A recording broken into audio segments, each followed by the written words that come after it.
Jadi dia bisa manggil, anak saya bisa manggil mama itu di usia, kalau nggak salah di usia 7 tahun. Nah, 7 tahun ya? 7 tahun ya, lumayan lama sih saya merindukan anak saya yang bisa manggil mama. Iya. Masya Allah, saya anak autis, jangan berhenti berjuang ya, tetap terus berjuang. Gimana caranya anak ini punya masa depan yang lebih baik. Mereka adalah anugerah, dan kita juga tidak meminta, karena pemberian itu semua kita terima dengan ikhlas. Dan pastinya anak-anak istimewa ini adalah, saya sudah punya pegang kunci surga nih katanya begitu ya, insya Allah.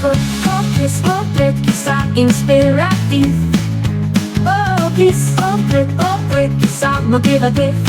Potret kisah inspiratif. Potret kisah motivatif. Potret kisah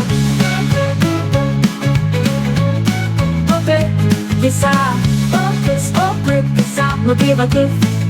Hari ini kita mau ngobrol-ngobrol nih Mas Erik Ngobrol apa tentang kegiatan Mas Erik parenting di rumah. Gimana sih caranya orang tua Mas Erik didik Mas Erik untuk bisa sampai kuliah ya di Jogja ya Mas, kalau nggak salah ya? Ya di Jogja Mbak. Didiknya gimana ya Mbak? Ya gimana kira-kira Mas untuk cara parenting orang tua Mas Erik nih? Kalau orang tua aku kayaknya sama seperti orang tua pada umumnya ya, karena aku sendiri kan tunanetra nggak dari lahir gitu Mbak. Jadi kebiasaan yang lama masih kebawa sampai sekarang sih. Jadi ada penyesuaian sedikit mungkin dari orang tua ke akunya gitu sih. Emang kenapa Mbak? Kita hari ini Tanya. mau ngobrol-ngobrol nih Mas sama narasumber kita tentang parenting nih. Siapa? Nah, di sebelah kanan Mas Erik nih ada narasumber kita. Ada orang Mas. Ada orang nih, Eri Mas. Cara tuh. oh iya, aku menunggu momennya kok memang. Siap. Aku nunggu momennya, Siap. jadi Kak Nik udah ada kesini, baru aku nih ngobrol nih sama Kak Erik. Ini Gitu. kita. Dari yang ini, Berprestasi sekali nih Mas ya, banyak sekali pencapaian. Boleh nih Bu Eri cerita sedikit gimana? biar Aduh, yang mendengarkan nih tahu nih Bu Eri nih aduh, apa nih kegiatannya sehari-hari, kemudian gimana? gimana sih pendidikannya untuk anak-anak juga. Mungkin yang lebih awal bisa diceritakan kegiatannya Bu Eri terlebih dahulu nih, sehari-hari ngapain aja. Oke, thank you ya. Sebenarnya Ya. kalau dikatakan Mas Erik tadi yang berprestasi, ya prestasinya nyuci di rumah. Itu prestasi yang luar biasa kalau buat aku, karena waktu nyuci itu lumayan buat healing ya. Iya Nyuci sih. piring itu adalah sebuah Iya. prestasi sih buat ibu-ibu kayak mama kayak gini gitu kan. Ya alhamdulillah. Ya. Jadi kalau dibilang apa ya, ibu rumah tangga, saya seorang ibu rumah tangga yang punya 2 anak hebat. Kalau buat saya sih, saya pastikan anak saya adalah anak-anak yang hebat gitu kan. Nah, karena itu jadi saya membuat sebuah pola di rumah dalam apa ya, istilahnya ngedidik anak-anak gitu. Karena 2 anak saya ini punya karakter yang sangat-sangat berbeda, punya kebiasaan yang juga berbeda, dan saya akan mensondingkan parenting saya di anak pertama dan di anak kedua gitu. Jadi ya lumayan butuh effort yang cukup tinggi lah. Oke, kira-kira Bu Eri kalau misalnya untuk kegiatan sehari-hari untuk yang anak yang pertama dan kedua tentunya jaraknya sangat jauh ya Bu ya? Iya, karena kan anak saya yang pertama kan cewek nih, itu udah usianya sekarang udah 16 tahun. SMA ya? Udah SMA. Terus adiknya baru usia 11 tahun di kelas 5 SD. Jadi lumayan. dengan jarak yang lumayan cukup jauh dan penuh dengan effort juga, tantangan juga buat kakaknya, karena adiknya sangat-sangat spesial ya gitu loh. Jadi lumayan untuk kita sama-sama berjuang lah. Saya dan suami saya, pastinya mama papanya ini berjuang untuk gimana anak-anak nih berasa nyaman di rumah itu sih. Mungkin boleh diceritain Bu Eri sedikit Gimana? kira-kira untuk yang spesial tadi. Oke. Nggak banyak sih, kalau aku butuhnya banyak ya mbak. Gitu ya. Banyak ya. Belum bisa mainan sih. Saat bilangnya spesial apa ya? Spesial apa ya? Nih, spesial bukan spesial yang martabak manis ya, bukan ya. Spesialnya emang bener-bener spesial yang apa ya? Kalau buat saya emang spesial banget karena teristimewa. Jadi sebenarnya semua anak istimewa, semua anak adalah spesial dan semua anak adalah anak-anak yang hebat. Tapi Ya, mungkin untuk anakku yang nomor 2 ini emang bener-bener perjuangannya kalau buat saya luar biasa banget karena anak saya terdiagnosa autis gitu, dan itu saya baru tahu anak saya autis itu di usia 1,5 tahun waktu itu, dan saya bersyukur sekali gitu, bersyukurnya saya tahu anak saya autis itu sejak dini gitu, jadi untuk penanganan dan pola asuhnya lebih lebih cepat terkendali dan cepat untuk kita fokus untuk Oke. bisa lebih apa ya, menurunkan autisnya gitu. Nah itu awal mulai tahu kalau Gimana? ibu mengalami autis. Apa sih Bu? Sebutnya apa Bu Eri? Aku takut salah ngomong. Salah ngomong ya, Itu iya sih sebenarnya Apa ya? unik juga sih kalau autis, mungkin di kalangan masyarakat mungkin autis apa sih sebenarnya gitu. Kalau secara kita sebagai mama ya responnya terlambat, anak autis telat untuk berbicara, telat untuk merespon, dan kontak mata juga tidak stabil seperti itu. Jadi banyak blanknya. Jadi kalau anak saya sekarang di usia 11 tahun berarti pola pikirannya jatuhnya di sekitar usia 5 tahunan gitu Kak. Jadi ada keterlambatan untuk mencapai di usia 11 tahun, walaupun secara fisikly anak saya terlihat baik-baik saja Baik-baik gitu saja, ya. Kalau saya nggak sampaikan anak saya autis loh nih, mungkin orang lain nggak akan tahu gitu. Tapi kalau kita sudah bersama anak saya berapa menit aja udah kelihatan nih, udah kelihatan dari kontak matanya berbeda gitu, dia nggak fokus, dia sudah mulai nggak respon, itu udah kelihatan banget gitu. Jadi kalau gimana? kontak mata aku juga nggak bisa. Oh iya benar, sorry maksud aku kontak matanya Oh, itu iya. nggak fokus gitu loh, kita ngobrol ya. Kalau kita iya benar kalau ketemu dari cewek kan biasanya saling mandang kayak gini kan, nah dia tuh udah ngapain ngeliatin bukan karena emang harus oke ya seru ya itu sih. Jadi di awal itu saya coba untuk periksakan ke dokter karena dia tuh sukanya yang anak autis tuh unik ya, dia tuh suka yang bulat-bulat gitu, terus dia tuh suka kalau ada kipas angin tuh dia suka mengikuti gerakan kipas angin berputar-putar. Berputarnya itu. Iya, semakin berputar kencang dia semakin bahagia, itu uniknya. Nah itu kan kalau buat kita kan ini udah sangat melelahkan buat dia, tapi dia tidak ada rasa lelah, dia tidak ada rasa bahwa ini akan pusing atau apa, nggak ada tuh respon kayak gitu, nggak ada gitu. Iya. Sih uniknya di situ. Jadi ya seseru itulah kalau pola asuh untuk anak-anak autis gitu. Oke. Ini Bu, itu mohon maaf Beri, waktu itu Gimana? ada dokter spesialisnya sendiri atau gimana Bu ya? Iya. Diagnosa kalau anak itu mengalami autisme atau sebagainya. Iya. Jadi kalau saya tidak mendiagnosa dalam artian mana saya punya prosedural, saya meyakinkan diri saya bahwa anak saya sebenarnya baik-baik saja pada saat itu. Tapi begitu saya melihat ada yang berbeda, nah saya bawa nih anak saya ke dokter spesialis anak. Saya tanyakan, dokter ini kenapa ya anak saya kok nggak bisa ngomong ya, padahal usianya udah hampir 2 tahun, sedangkan anak tetangga aja udah ngobrol, udah bisa manggil mama gitu kan. Nah itu aku merasa ada yang berbeda nih sama anak saya dok gitu. Begitu anak saya dites, ternyata dia nggak noleh panggilan dokter, dia lebih asik fokus sama perlengkapannya dokter malah. Jadi dia nggak noleh panggilan dokter waktu itu Kak. Jadi setelah itu dokter ngarahkan, udah ibu lebih baik nih periksa lebih detail lagi untuk anak ibu. Saya dirujuk untuk ke THT waktu itu, khawatir ada gangguan pendengaran karena dia tidak merespon pada saat waktu dipanggil dokter dengan suara yang suara yang kecil sama suara yang kenceng itu, dia nggak noleh sama sekali. Jadi khawatirnya ada gangguan pendengaran. Begitu saya ke rumah sakit di daerah di Probolinggo ini, ternyata tidak ada alat yang mendukung untuk pemeriksaan itu. Jadi saya dirujuk untuk milih nih di rumah sakit Surabaya atau rumah sakit Malang.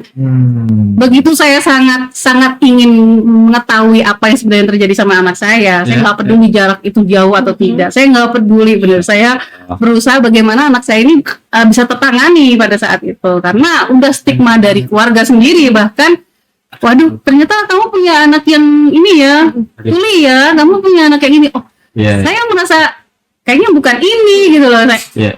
Itu sih. Jadi saya mencoba untuk melakukan pemeriksaan yang lebih detail di Surabaya. Dan sampai di Surabaya saya melakukan segala urutan-urutan pemeriksaan mulai dari poli jiwa sampai akhirnya terdiagnosa lah anak saya autis. Dan saya sempat kaget, ini apa yang harus saya lakukan gitu kan, autis ini apa gitu. Saya Google, saya searching gimana caranya untuk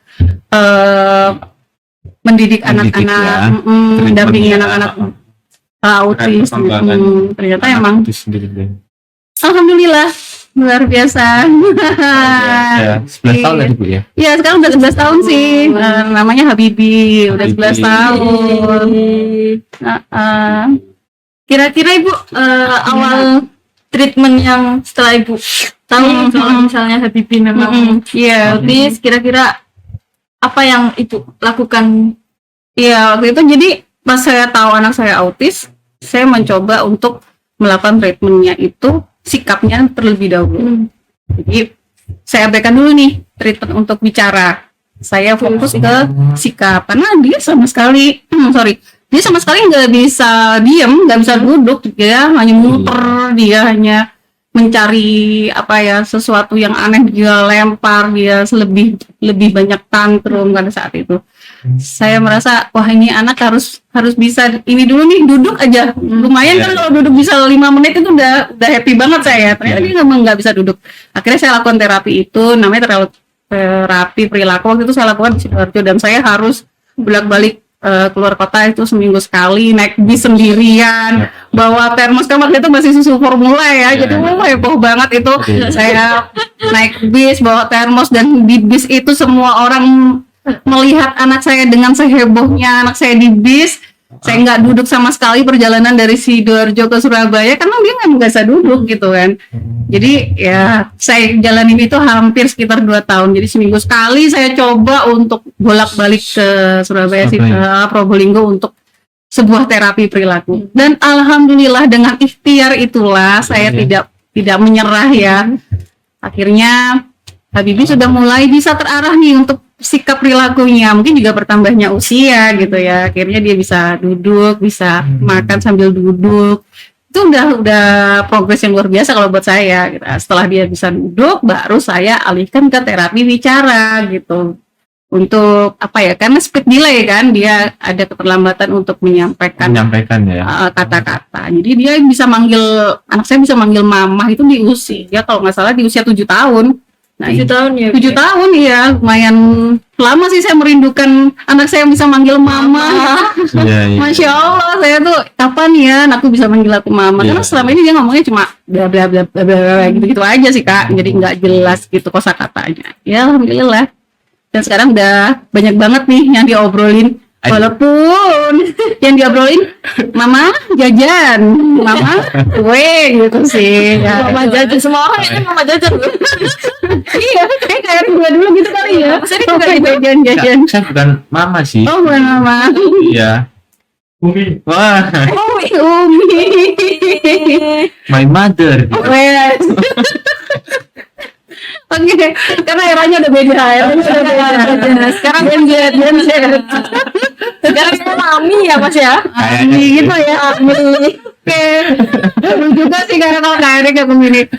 Mungkin juga Kak Erik juga sebagai mamanya juga kan pasti ngerasain gimana sih caranya anak aku bisa lebih baik lagi kan gitu kan. Apapun akan dilakukan nih sama orang tua untuk buktinya Kak Erik sekarang saya sudah bisa Amin ya Allah. Udah kuliah di Jogja dan itu bakal jadi insecure ya buat teman-teman yang lain, dan itu buat motivasi teman-teman netra juga.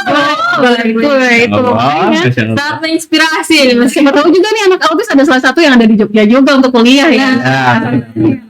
Bismillah sih, mudah-mudahan bisa terinspirasi dari Kak Erik gitu. Kalau Kagni nih apa lagi nih Kagni, ayo coba. Kira-kira Habibie ini kan sekolah Bu ya?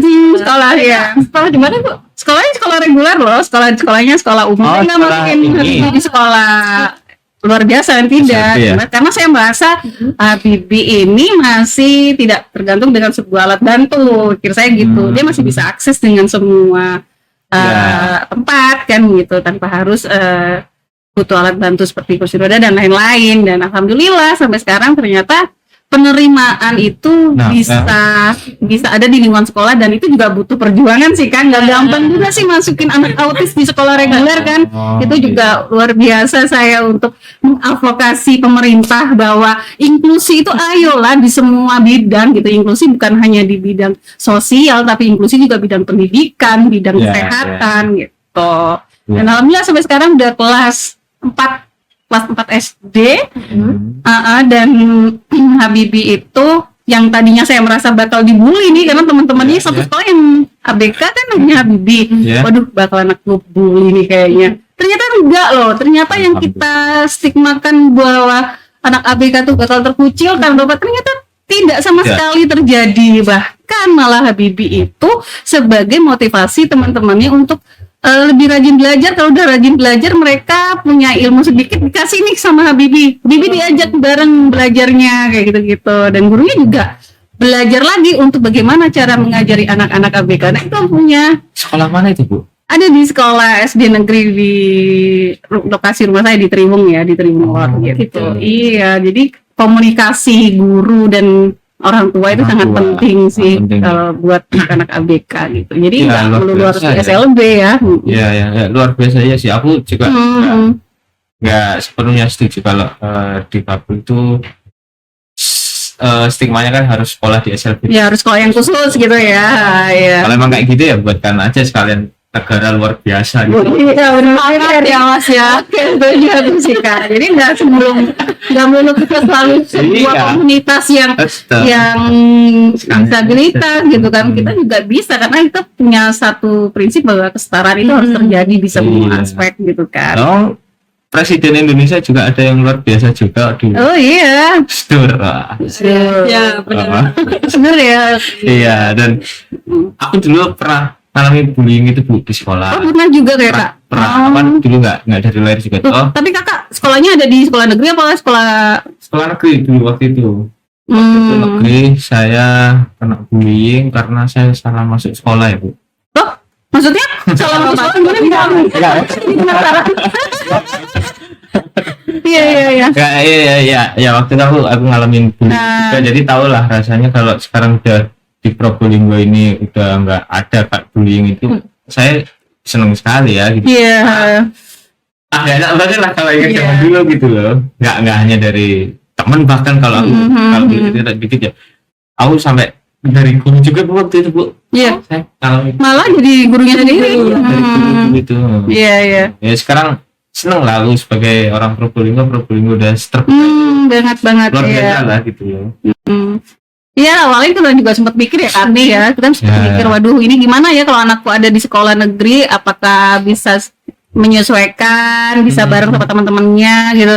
Di gurunya juga bakal bisa memaklumi apa enggak kan gitu. Ternyata malah saya di awal-awal itu kagetnya bukan dari pihak guru, bukan dari pihak anak-anak teman-temannya, malah dari pihak orang tua anak sekolah gitu, dari Ya, pihak orang tua yang lain bahwa ibu sebenarnya jangan deh masukin anaknya ibu ke sekolah ini loh. Kenapa Bu?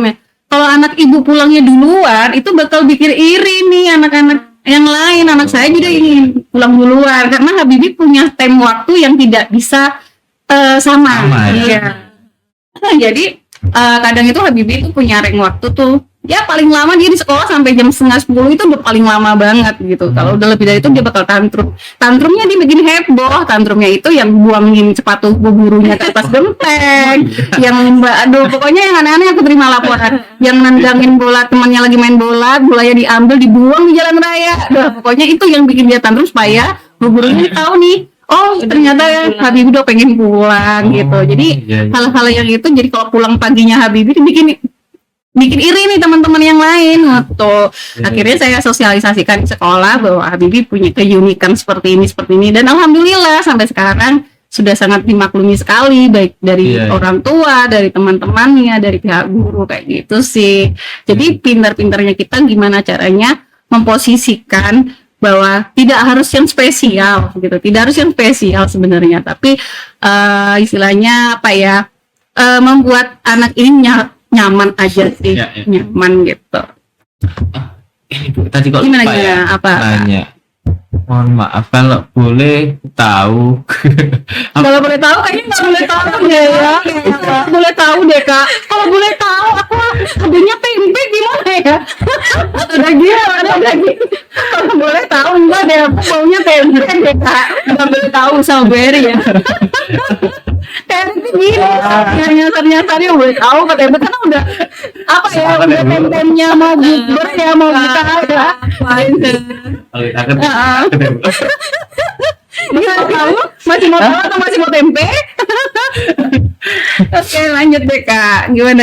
Ini sih Bu. Nah, Waktu kembali lagi waktu Habibie tadi ya namanya ya. iya Habibie ya. Kecil, itu Mm-mm. ada nggak Bu informasi mungkin dari dokter penyebab Habibie itu Mm-mm. mengalami autis? Iya, Karena apa gitu disampaikan nggak Bu? Iya, sempat disampaikan waktu itu, cuman saya setelah penyampaian itu oke lah, tapi saya tidak akan melihat ke belakang, saya akan selalu melihat ke depan. Jadi tapi paling tidak saya tahu gitu apa yang menjadi faktor untuk anak ini bisa autis gitu ya.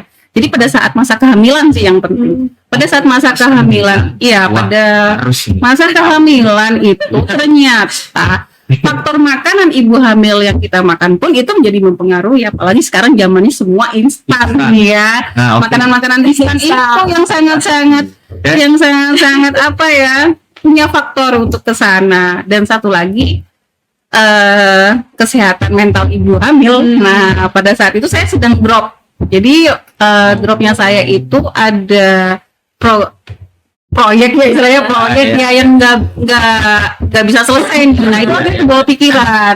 Jadi pikiran ibu hamil memang harus benar-benar rileks, Oke. santai gitu. Ya itu sih. Ini Bu, aku- Gimana gimana guys? Akhirnya udah ketahuan ya. Akhirnya udah ketahuan kayak dari yang boleh tahu akhirnya ketahuan ya Bu. Iya. Emangnya makanan yang seperti apa yang Hmm. menjadi salah satu faktornya gitu? Iya, aku doyan banget sih waktu hamil itu Iya. makan mie instan. Oh, Doyan banget makan instan. Nah, itu padahal waktu anak pertama saya sudah tahu nih Baka kalau ibu hamil nggak boleh gini nih. Waktu anak pertama saya prepare banget nih. Begitu anak kedua udahlah nggak apa-apa gini ya. Dan ketambahan faktor yang lain adalah pikiran ya, pada saat itu pikiran ibu hamil yang sangat tidak tenang ya, itu yang pemicu ya. Iya. Akhirnya seringlah saya masuk rumah sakit pada kehamilan. Kira-kira kalau pas kehamilan Habibie saya dalam masa kehamilan 9 bulan itu hampir 4 kali Kak masuk di rumah sakit. Oh iya. Jadi di situ mungkin ya ada faktor-faktor lain seperti apa ya, penguat baby atau apalah ya, itu yang membuat Iya, iya. kita semakin kitanya kuat, ternyata babynya yang Iya. kayak gitu Ini sih. ya. Tapi ya itu lagi, kembali lagi saya tidak akan melihat ke belakang, tapi bagaimana saya cara ke depannya kualitas hidupnya Habibie lebih baik. Itu sih yang saya progresin sekarang gitu. Oke. Gitu Kalau sih, Kak. terkait mitos nih Bu, Ya, kita nggak tahu Berry pertanyaan atau enggak? ya. Ketika Kakak Hmm. proses istri nih, istri katanya yang lagi hamil, mohon maaf suaminya nggak boleh ini itu kayak gitu. Nggak boleh, Iya gimana, deh. Kak? Sempat ada kepikiran karena itu juga nggak? Iya, ada apa sih kayak mitos dan karma lah, apalah Iya, gitu. iya, Iya kan kan? itu kan yang Jadi itu karma tuh berarti dulu pernah nih orang tuanya begini gitu. Itu nggak masalah sih, pendapat manusia atau pendapat orang itu nggak ada yang salah. Tapi kalau kita kembali lagi secara logika ya, Iya. ya benar sih cara medis, karena itu adalah sebuah faktor dari yang tidak boleh kita konsumsi, kita konsumsi kan. Nah, Iya, akhirnya iya. timbullah hal seperti itu. Jadi kalau masyarakat menstigma ternyata autis itu penyebabnya dari genetiknya tuh, mungkin dari kakak keluarganya mungkin ada yang gitu juga, bisa juga kayak gitu. Sebenarnya kalau secara ini ya, secara personal ya, autis sendiri kita semua ini punya keunikan dan autistik loh di setiap personal individu itu, tapi kadar autistik kita berbeda. Kadang nih ya juga banyak nih orang-orang yang nggak pengen nih ada label baju bikin reseh gitu ya. Ada label baju di belakang biasanya kan gatal. Itu adalah salah satu autistik pada diri manusia sebenarnya. Sini saya gatel yuk. Gitu sih. Bedanya itu yang beda kan gitu. Ya itu sih. Itu kena nyamuk ya. Kayak gitu. Nyamuk ya. Iya kan. Jadi kalau setiap manusia ini itu sebenarnya memiliki autistik sih, cuman kadarnya berbeda-beda. Iya. Iya. Berarti karena makanan dan juga picu pemikiran Ya, psikolognya Harus bahagia lah ibu hamil. banget. Jangan pun ibu hamil ya, kita aja harus bahagia kan. kalau ngidam-ngidam gitu Bu, maksudnya sepakat nggak Ibu ada? Kalau ngidam mah normal lah semuanya. Tapi kalau sampai ngidam-ngidam yang ekstrim kayaknya enggak deh. Emang ada fase itu ya? Orang hamil iya. Iyalah, pastilah ya. Tapi nggak semuanya jadi pemicu sebuah karena dia ngidam ada micunya tapi dia autis yang enggak kan. Ya senormal-normalnya ibu hamil aja sih. Masih kurang pengalaman sana. Kayaknya harus ya, makanya ya. Setelah lulus kuliah deh kayaknya. Gitu ya. Yes, kayak gitu sih gimana arahnya Bibi sampai sekarang gitu. Terus kalau dari keluarga sendiri Bu, pas itu tahu Bu Eri Habibie ini memiliki kondisi yang spesial gitu, dari sisi keluarga sendiri gimana Bu? Kalau dari orang luar mungkin ya kayak tadi lah ya, Iya. tapi kalau dari keluarga sendiri tuh kayak gimana responnya gitu? Sempat kaget ya, terutama eyang-eyangnya ya. Kenapa sih anak begini? Ternyata setelah penerimaan dari keluarga itu memang faktor utama pendukung anak autis ini nyaman gitu kan. Karena keluarga adalah faktor utama. Dia ada di lingkungan yang nyaman, dia akan lebih merasa bahwa tidak ada yang salah dari diri saya. Nah, tantangan itu terjadi juga Kak, jangan pun di lingkungan keluarga ya, di lingkungan rumah. Untuk pegang pagar tetangga atau apa gitu itu sempat heboh loh. Jadi iya jadi aduh kayak bakal menular, padahal penyakit ini kan tidak menular gitu kan. Iya sih, aku pernah ngalamin itu sih ya. Iya kayak gitu sih Kak, takut kena sial atau gimana ya. Ada Boleh tanya Bu Eri? Iya gimana Kak? Kira-kira ini kan tadi ini dari masa kecilnya Habibie.